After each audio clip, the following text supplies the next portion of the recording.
to the bizarre world of Victor Luber, ladies and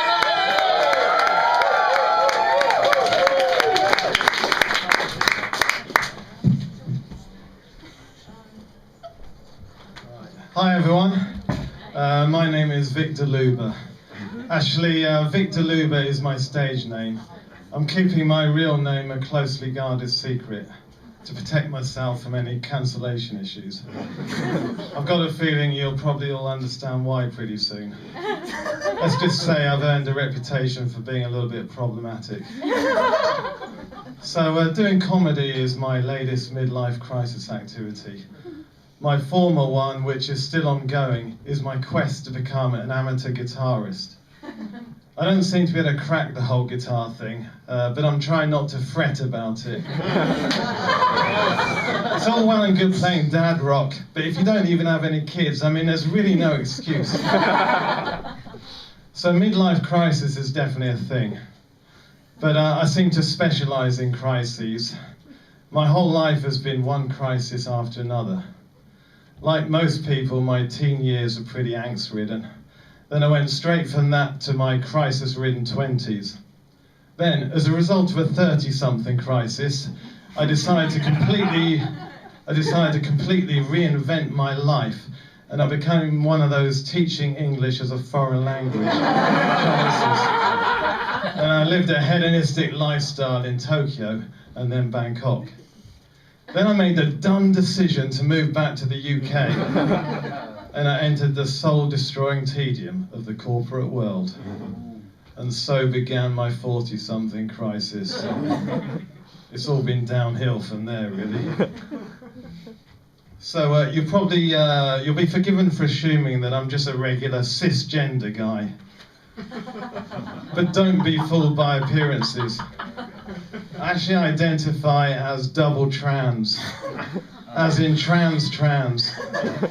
By which I mean, I identify as a trans woman who identifies as a trans man. The end result being is I just look like a regular bloke. As such, my pronouns are she, he, her, him. So anyway, after I came out as being double trans, strangely enough, I got a lot of pushback for that from some really bigoted people. But I didn't let that stop me. Instead, I decided to double down on that. And so I began to identify as quadruple trans. As in, I identified as a trans woman who identified as a trans man, who identified as a trans woman, who identified as a trans man. I had to give that up in the end, though. I mean, it just got way too confusing from a pronouns point of view. So, I guess we just had the Tokyo Olympics. Not sure what you're expecting to come next. Anyway, I noticed that the whole issue of trans women participating in women's sports, predictably enough, became a hot topic of discussion again. Very tedious. You probably heard about Laurel Hubbard, the trans woman weightlifter who participated for New Zealand. As usual, all the haters started piling in, questioning her right to participate. I, for one, think we should be celebrating her. I think she's stunning and brave. Okay, so maybe not stunning, but definitely brave. For a trans woman like her to overcome all those barriers to participate in women's weightlifting, I mean, that takes some real balls. Anyway, I lost track where I was. Okay, so has anyone been using Tinder lately? So last summer I had a go at Tinder. Yeah, I don't know, I mean, it did not go spectacularly well. A friend told me that maybe I was being unrealistic in terms of the kind of woman that I was looking for. She suggested that I needed to increase the upper age limit of my match criteria. So I reluctantly agreed to that, and I raised it to 22. But still no luck.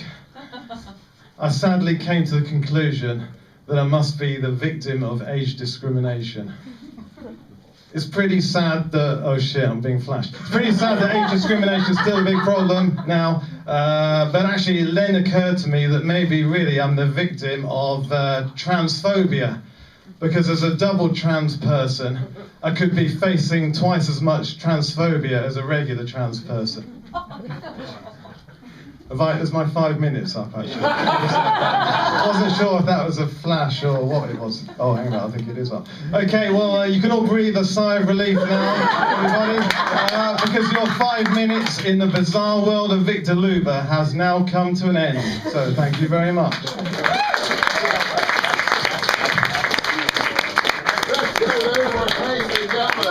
All right. Is everybody okay?